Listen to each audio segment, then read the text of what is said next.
Chapter 41 अहिंसा आत्मरक्षक है। एक राजा को अंगरक्षक की आवश्यकता थी। घोषणा के बाद जिन 4 व्यक्तियों को चुना गया, उनकी परीक्षा हेतु मंत्री ने पूछा, मान लो राजा जंगल में गए और थक कर पेड़ के नीचे सोए हों एवं अचानक शेर आक्रमण करे, तो आप क्या करोगे? उन चारों ने क्रमशः इस प्रकार कहा, मैं शेर और राजा के बीच में खड़ा हो जाऊंगा। मैं शेर को मार दूंगा। मैं हो हल्ला मचाकर राजा को जगा दूंगा। मेरे रहते हुए अचानक शेर आ ही नहीं सकता। इस तरह चौथे व्यक्ति का जागृतिपूर्ण उत्तर सुनकर मंत्री ने उसे अंगरक्षक बना दिया। सच्चा अंगरक्षक वह है जो सदा सजग है और उसके रहते हुए अचानक आक्रमण हो ही नहीं सकता।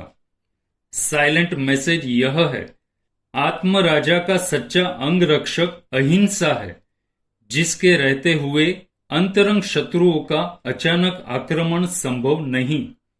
धर्म के जितने भी मार्ग हैं, वे अहिंसा के ही मार्ग है, क्योंकि जहां हिंसा है वहां अधर्म है।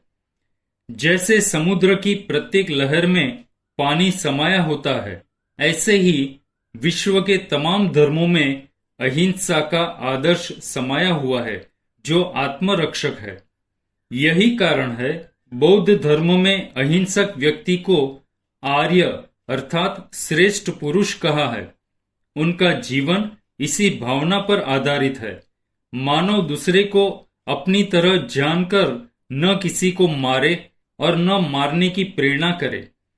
धम्मपद में लिखा है, जो न स्वयं किसी का घात करता है न करवाता है, वह सब प्राणियों का मित्र होता है। फिर भी आज अफसोस है, बौद्ध धर्मानुयायी उत्कृष्ट श्रेणी की अहिंसा को स्थान देने में असमर्थ सिद्ध हो रहे हैं। यहूदी धर्म कहता है, किसी आदमी के आत्मसम्मान को ठेस मत पहुंचाना। इंसान का अपमान करना उतना ही बड़ा पाप है जितना कि उसका खून कर देना। आप जानते होंगे, आज भी यहूदी धर्मावलंबी सप्ताह में एक दिन बिजली का उपवास करते हैं, मानो वे अग्निकाय जीवों को अभयदान देते हों।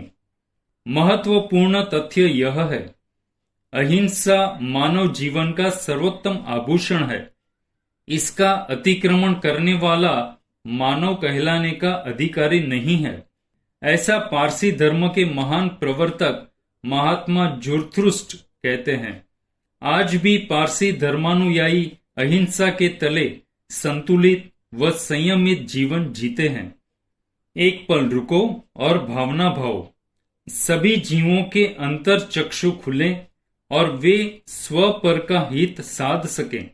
सभी धर्मों में निहित जो अहिंसा तत्व है, उसे जीवन में स्थान दें, ताकि अहिंसा के तले सभी धर्म एक हैं, ऐसा सब गौरव से कह सकें। अहिंसा ही सबसे उत्तम पावन धर्म है। अतः किसी भी प्राणी की हिंसा मत करो। ऐसी वैदिकी अहिंसा आज भी स्थूल धरातल पर जीवित है।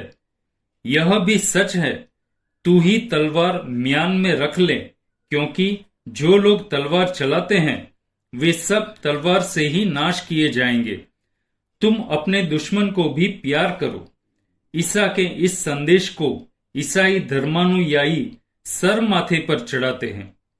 इस तरह सभी धर्मों ने अहिंसा को सर्वोपरि रखा है। फिर भी अधुना यथार्थता यह है, आज अहिंसा मात्र प्रवचन, सभा, विचार गोष्ठी, रैली, सेमिनार, इस तरह के विविध आयोजनों में ही सिकुड़ कर रह गई है।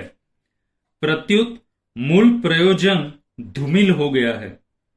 अफसोस है, अहिंसा को जीवन में स्थान नहीं मिल सका जो मिलना चाहिए था।